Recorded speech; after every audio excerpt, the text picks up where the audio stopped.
Hey friends, welcome back. I am going to jump right into my planning video for week 3 of the Pantry and Freezer Challenge.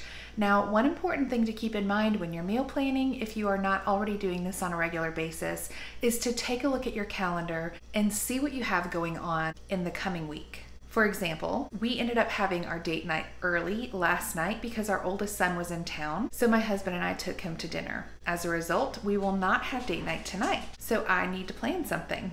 Thursday, I will be bringing dinner to Holly. For those of you who haven't been around for the previous videos, one of my employees is having surgery tomorrow and Thursday for skin cancer on her face and then reconstructive surgery the next day. So on Thursday, I am going to double what I am making for Holly's family and serve it to mine as well.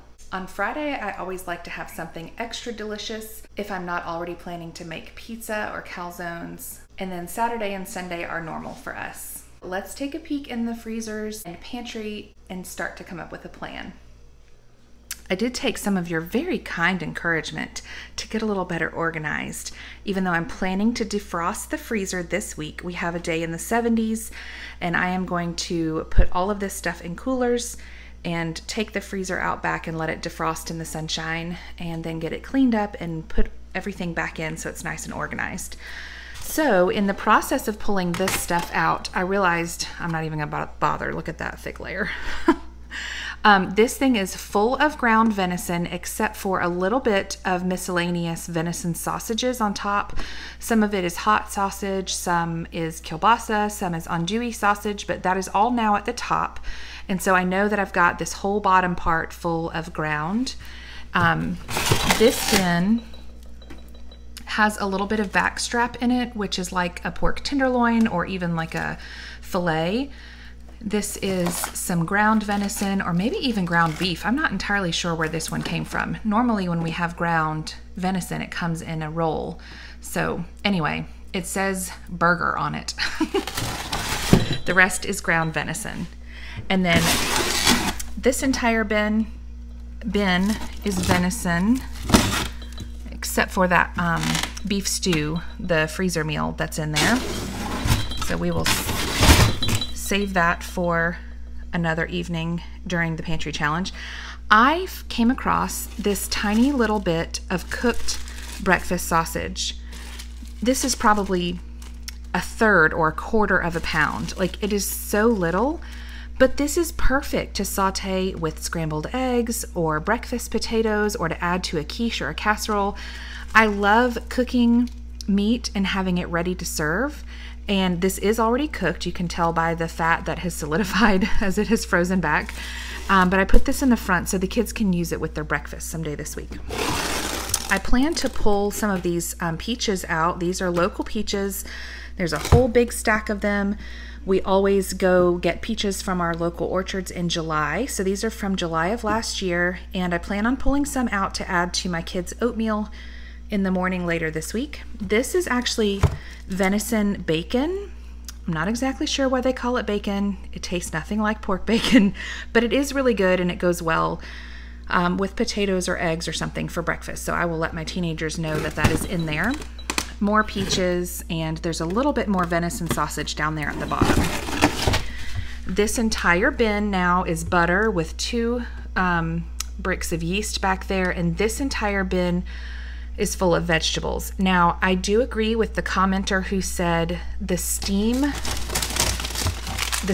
bags tend to get freezer burned really easily because they have tiny holes in them to release the steam if your intention is to steam it in the microwave. I don't ever cook my vegetables in the microwave.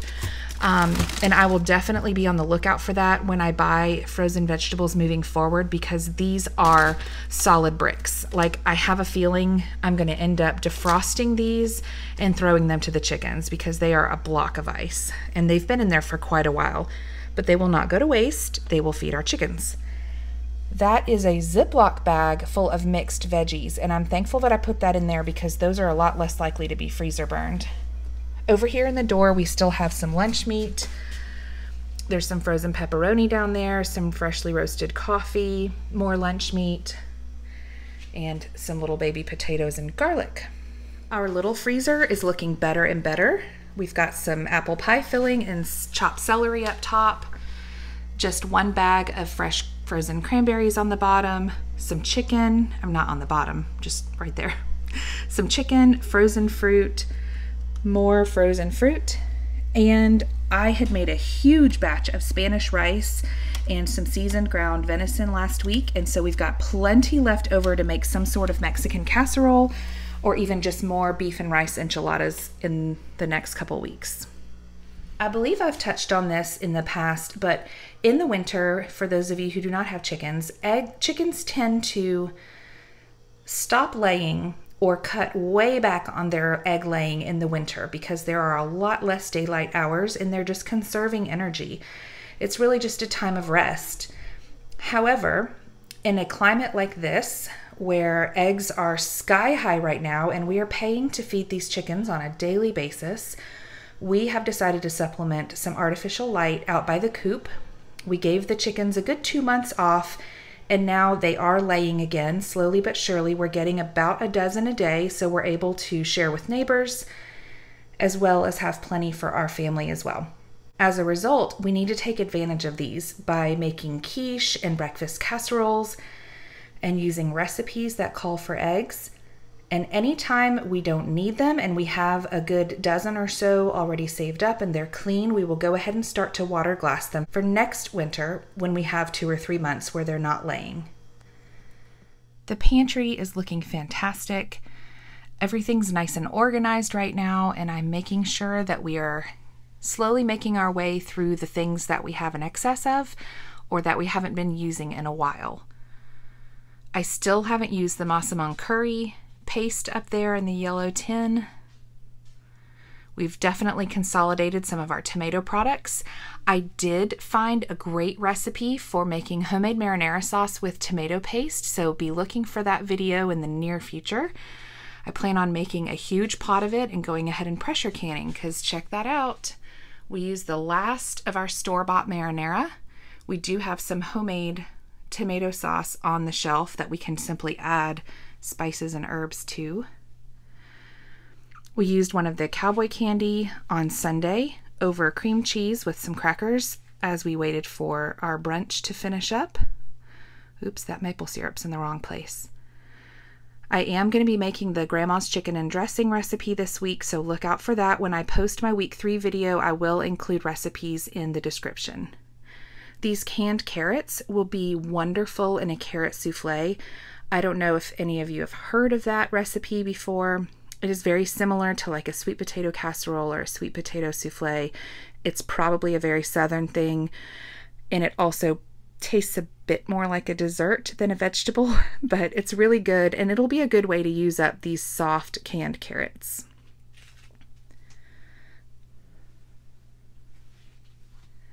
The breadcrumbs remind me that I do want to make meatloaf or more meatloaf meatballs. I will say, as we're working our way through everything in the freezers and pantry for the challenge, I am making a list and a note on my phone of things that I want to restock when the pantry challenge is over, things that we definitely do use on a regular basis, as well as just little holes here and there that I'm noticing of things that would be handy to have that we no longer have. Or maybe we don't have very much left. In our kitchen freezer, I still have this 1 quart bag left of frozen diced carrots. I will be using that to make split pea soup, which I intend to pressure can. We always put a 4-pack or so of butter in this freezer, so we have something to quickly pull from as we run out of butter in the fridge. This gallon bag has black-eyed peas from New Year's. I will probably be moving that to the main freezer in the laundry room because we are not likely to eat that anytime soon. Down here on the bottom, we still have just random stuff. Yeast, green coffee beans to be roasted. There's some frozen flax meal, pecans, mixed veggies, some chicken carcasses to turn into broth, as well as some frozen cheddar, broccoli, and I believe that's some frozen red enchilada sauce over there to the right by the ice packs. All right, I hope week 3 is off to a great start for all of you. It's time to get to work planning my menu for this week. I look forward to seeing you next time. Thanks for watching.